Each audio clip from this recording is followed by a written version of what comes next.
Isang magandang umaga po sa ating lahat. At dahil walang kuryente, mapasyal po tayo dun sa aming tubigan. Kasi sabi po ng aking nanay, hindi po natapos yung talokang taniman ng palay, yung isang kalahati. Bali, isa't kalahati lang po ang taniman. Samahan niyo po ako maglakad papunta sa aming palayan. Isang abang maaga pa.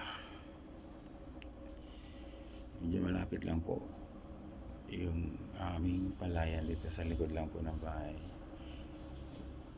Dati po kasi may tubig, nag-uulan, tapos nag-ulan lang ng ilang araw, natuyuan ng tubig, kaya na-stop ang pagtatanim ng palay. Yan, dito po tayo. Ito po ang flowing namin dyan sa likod. Ayan, dito tayo sa likod na. Yan, nandito na po makikita nyo daanan dito. Ayan, yan. Ay, kaya po yan may naharang na lambat ay. Yan po ay garden dati.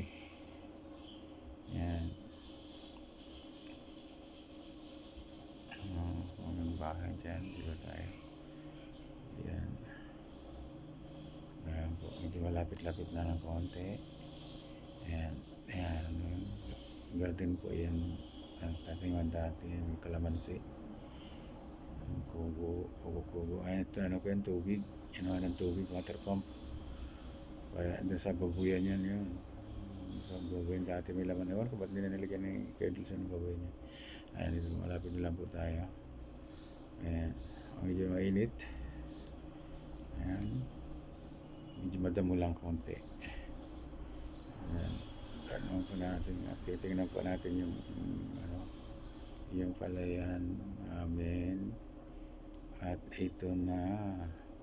Meron po nga pala dyan patubig, pero walang daloy ng tubig. Galing po sa ilog. Ayan. Ayan po yung ng patubig, kanal.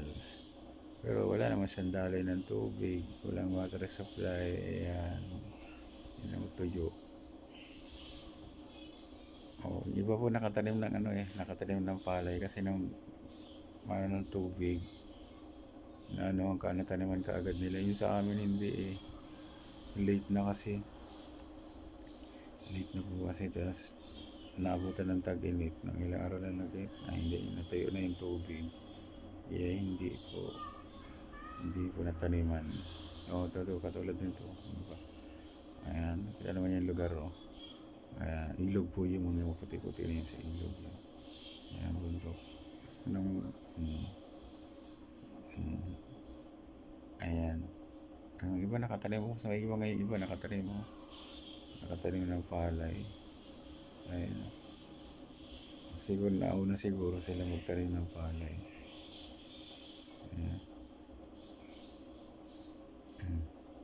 Tapos yan dito. Lakad lang ako na konti na malapit na. Yung makikita niyo yung bundok na yun. Noong mga bata pa kami dyan kami nagpupunta ng mga bayabas. Ang bundok na yun. May mga bayabas pa ngayon dyan. Hindi na nakakapunta dyan. Ayan. Kaya ito na ang aming palayan. 2 pilapil po yan. Ayan. 2. Tingin pa ako. Yan po ang aming palayan. Isa. 2. Sa Mandandulo po yung doon. Hindi na lang po ako mapunta doon at iwan. Maliit yung pilapil. And ukap-ukap yung doon sa kabilang dulo doon yung walang tanim, kunti lang. Sama puti. Susunod natin. Ayun po. Yun, hindi na nataniman, hindi natapos. May mga pula pa na nakalagay. Pero ang isa natapos. Ito yung makikita niyo bundok niya. Dati nagpupunta kami dyan. Hindi na. Ilog sa kabila. Kasi nilagyan ng dike. Nirepair. Para dati po kapag nagbabagyo, nagbabaha dyan. Sana naman tubig. Ayan. Yun, hindi ko nang taniman, Yun. Binatalukan.